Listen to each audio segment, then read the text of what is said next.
দেশের শীর্ষ রাজনৈতিক দলের নেতৃবৃন্দকে বিনীত অনুরোধ করছি জুলাই ঘোষণাপত্র পাঠের সময় মাননীয় প্রধান উপদেষ্টার পাশে দাঁড়িয়ে সংহতি জানানোর জন্য। শীর্ষ রাজনৈতিক দলের নেতৃবৃন্দকে সাথে নিয়ে এবারে জুলাই ঘোষণাপত্র পাঠ করছেন মাননীয় প্রধান উপদেষ্টা ডক্টর মোহাম্মদ ইউনূস। আসসালামু আলাইকুম। আজকে দেশের নেতৃবৃন্দকে সঙ্গে নিয়ে জাতির যে গুরুত্বপূর্ণ দায়িত্ব পালন করতে আমরা এসেছি, আল্লাহ তার জন্য আমাদের জন্য রহমত বর্ষণ করছেন। আল্লাহর রহমত নিয়ে আমি এই ঘোষণাপত্র পাঠ করব। বিসমিল্লাহির রহমানির রহিম। যেহেতু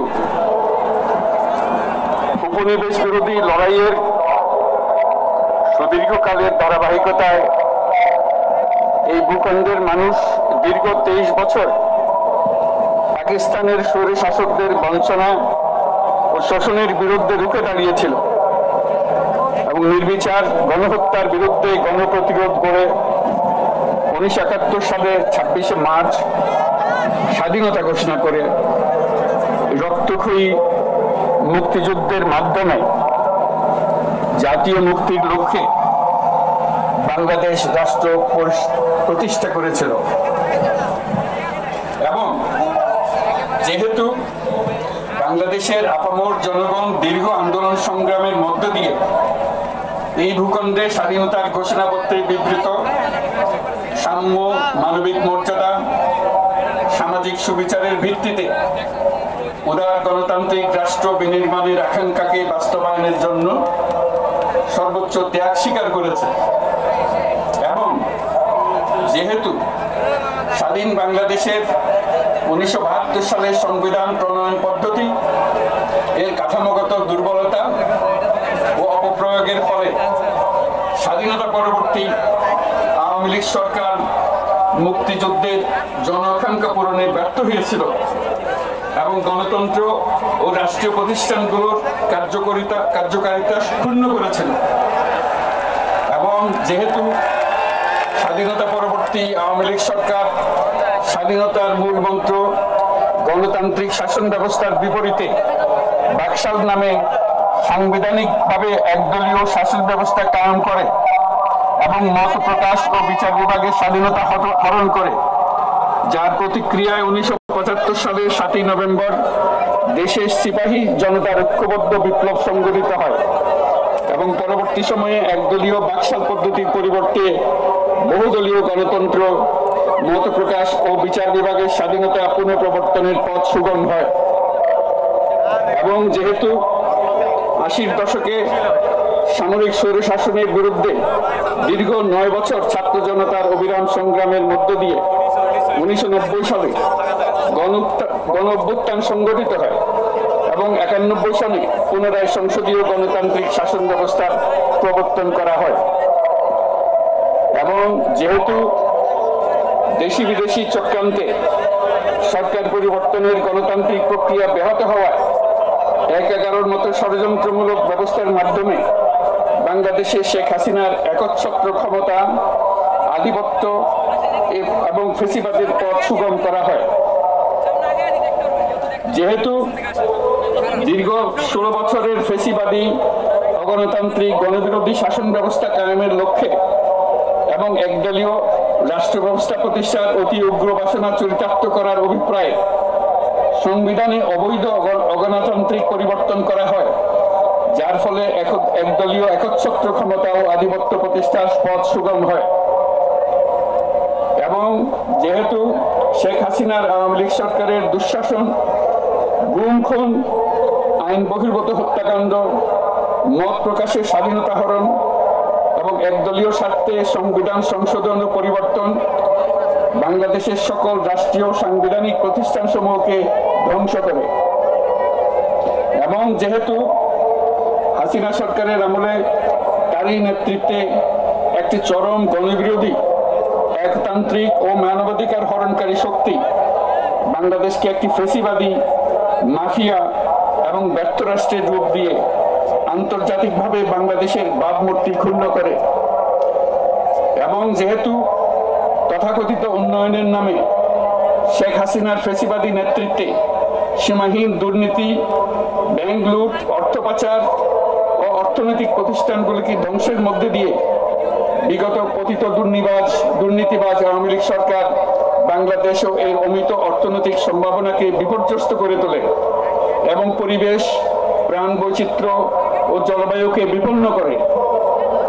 এবং যেহেতু শেখ হাসিনার ফ্যাসিস্ট সরকারের বিরুদ্ধে রাজনৈতিক দল, ছাত্র শ্রমিক সংগঠন সহ সমাজের সর্বস্তরের জনগণ গত প্রায় 16 বছর যাবৎ নিরন্তর গণতান্ত্রিক সংগ্রাম করে জেল জুলুম, হামলা মামলা, গুম খুন ও বিচার বহির্ভূত হত্যাকাণ্ডের শিকার হয়। এবং যেহেতু বাংলাদেশে বিদেশি রাষ্ট্রের অন্যায় প্রভুত্ব, শোষণ ও খবরদারিত্বের বিরুদ্ধে এদেশের মানুষের ন্যায়সঙ্গত আন্দোলনকে বহিঃশক্তির তাবেদার আওয়ামী লীগ সরকার নিষ্ঠুর শক্তি প্রয়োগের মাধ্যমে দমন করে।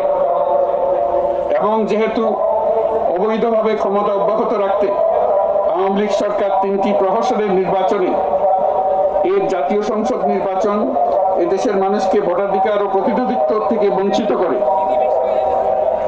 যেহেতু আওয়ামী লীগ আমলে ভিন্ন মতের রাজনৈতিক নেতাকর্মী, শিক্ষার্থী, তরুণদের নিষ্ঠুরভাবে নির্যাতন করা হয় এবং সরকারি চাকুরিতে একচেটিয়া দলীয় নিয়োগ এবং কোটাভিত্তিক বৈষম্যের কারণে ছাত্র, চাকুরি প্রার্থী, নাগরিকদের মধ্যে চরম ক্ষোভের জন্ম হয়।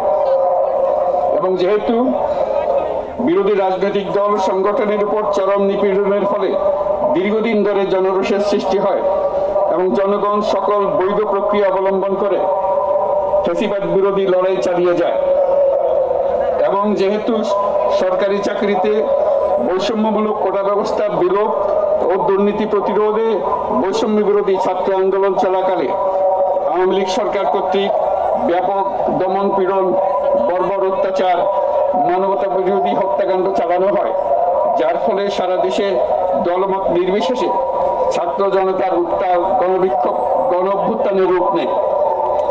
এবং যেহেতু ফ্যাসিস্ট শক্তির বিরুদ্ধে অদম্য ছাত্র জনতার অভ্যুত্থানে রাজনৈতিক দল, ধর্মীয়, সামাজিক, সাংস্কৃতিক, পেশাজীবী, নারী ও শ্রমিক সংগঠন সমূহ সমাজের সকল স্তরের মানুষ যোগদান করে এবং আওয়ামী ফ্যাসিবাদী বাহিনী রাজপথে নারী, শিশু সহ প্রায় 1000 মানুষকে নির্বিচারে হত্যা করে, অগণিত মানুষ পঙ্গুত্ব, অন্ধত্ব বরণ করে। আন্দোলনের চূড়ান্ত পর্যায়ে সামরিক বাহিনীর সদস্যগণ জনগণের গণতান্ত্রিক লড়াইকে সমর্থন প্রদান করে। এবং যেহেতু অবৈধ শেখ হাসিনা সরকার পতন, ফ্যাসিবাদী ব্যবস্থার বিলোপ এবং নতুন রাজনৈতিক বন্দোবস্তের লক্ষ্যে বৈষম্য বিরোধী ছাত্র আন্দোলনের ডাকে জনগণ অসহযোগ আন্দোলন শুরু করে, পরবর্তী সময়ে 5ই আগস্ট ঢাকা অভিমুখে লং মার্চ পরিচালনা করে এবং ফ্যাসিবাদ বিরোধী আন্দোলনরত সকল রাজনৈতিক দল, ছাত্র জনতা তথা সর্বস্তরের সকল শ্রেণী, পেশার, আপামর জনসাধারণ তীব্র আন্দোলনের চূড়ান্ত পর্যায়ে গণভবনমুখী জনতার উত্তাল যাত্রার মুখে ফ্যাসিস্ট হাসিনা 5ই আগস্ট 2024 তারিখে পদত্যাগ করে দেশ ছেড়ে পালিয়ে যেতে বাধ্য হয়।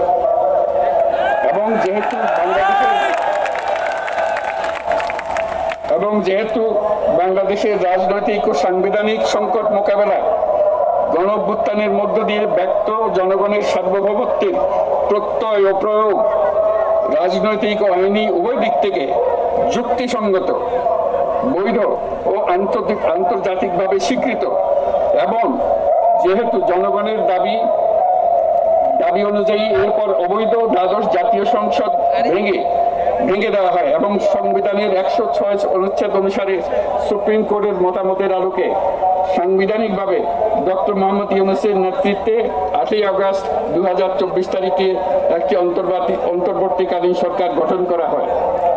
এবং যেহেতু বাংলাদেশের সর্বস্তরের জনগণের ফ্যাসিবাদ বিরোধী তীব্র আকাঙ্ক্ষা এবং ছাত্র জনতার অভ্যুত্থানের মধ্য দিয়ে ফ্যাসিবাদ, বৈষম্য, দুর্নীতিমুক্ত সমাজ ও রাষ্ট্র বিনির্মাণের অভিপ্রায় প্রকাশিত হয়, সেই হেতু বাংলাদেশের জনগণ সুশাসন ও সুষ্ঠু নির্বাচন, ফ্যাসিবাদী শাসনের পুনরাবৃত্তি রোধ, আইনের শাসন, অর্থনৈতিক ও সামাজিক ন্যায় বিচার নিশ্চিত করার লক্ষ্যে নিয়মতান্ত্রিক উপায়ে বিদ্যমান সংবিধান ও সকল রাষ্ট্রীয় সাংবিধানিক প্রতিষ্ঠানের গণতান্ত্রিক সংস্কার সাধনের অভিপ্রায় ব্যক্ত করে। এবং সেহেতু বাংলাদেশের জনগণ বিগত 16 বছরের দীর্ঘ ফ্যাসিবাদ বিরোধী আন্দোলন সংগ্রামকালে এবং 2024 সালের জুলাই গণঅভ্যুত্থানকালীন সময়ে ফ্যাসিস্ট আওয়ামী লীগ সরকার কর্তৃক সংগঠিত গুম খুন, হত্যা, গণহত্যা, মানবাধিকার বিরোধী অপরাধ ও সকল ধরনের নির্যাতন, নিপীড়ন ও রাষ্ট্রীয় সম্পত্তি লুণ্ঠনের অপরাধ সমূহের দ্রুত উপযুক্ত বিচারের দৃঢ় অভিপ্রায় ব্যক্ত করছে। সেহেতু বাংলাদেশের জনগণ জুলাই জনগণের সকল শহীদদের জাতীয় বীর হিসেবে ঘোষণা করে শহীদদের পরিবার, আহত যোদ্ধা এবং আন্দোলনকারী ছাত্র জনতাকে প্রয়োজনীয় সকল আইনি সুরক্ষা দেওয়ার অভিপ্রায় ব্যক্ত করেছে। এবং যেহেতু বাংলাদেশের জনগণ যুক্তিসঙ্গত সময়ে আয়োজিতব্য অবাধ ও সুষ্ঠু ও নিরপেক্ষ একটি নির্বাচনের মাধ্যমে গঠিত জাতীয় সংসদে প্রতিষ্ঠিত প্রয়োজনীয় সাংবিধানিক সংস্কারের মাধ্যমে দেশের মানুষের প্রত্যাশা, বিশেষত তরুণ প্রজন্মের আকাঙ্ক্ষা অনুযায়ী আইনের শাসন ও মানবাধিকার, দুর্নীতি, শোষণমুক্ত, বৈষম্যহীন ও মূল্যবোধ সম্পন্ন সমাজ এবং গণতান্ত্রিক রাষ্ট্র ব্যবস্থা প্রতিষ্ঠার অভিপ্রায় ব্যক্ত করেছে। এবং সেহেতু বাংলাদেশের জনগণ এই প্রত্যাশা ব্যক্ত করছে যে একটি পরিবেশ ও জলবায়ু সহিষ্ণু, অন্তর্ভুক্তিমূলক, টেকসই উন্নয়ন কৌশলের মাধ্যমে বর্তমান ও ভবিষ্যৎ প্রজন্মের অধিকার সংরক্ষিত হবে। এবং সেহেতু বাংলাদেশের জনগণ এই অভিপ্রায় ব্যক্ত করছে যে ছাত্র গণঅভ্যুত্থানের 2024-এর উপযুক্ত রাষ্ট্রীয় সাংবিধানিক স্বীকৃতি প্রদান করা হবে এবং পরবর্তী নির্বাচনে নির্বাচিত সরকারের সংস্কারকৃত সংবিধানের তফসিলে এই ঘোষণাপত্র সন্নিবেশিত করা হবে। এবং 5ই আগস্ট 2024 সালে গণঅভ্যুত্থানে বিজয়ী বাংলাদেশের জনগণের আকাঙ্ক্ষার প্রতিফলন হিসেবে এই ঘোষণা প্রণয়ন করা হলো।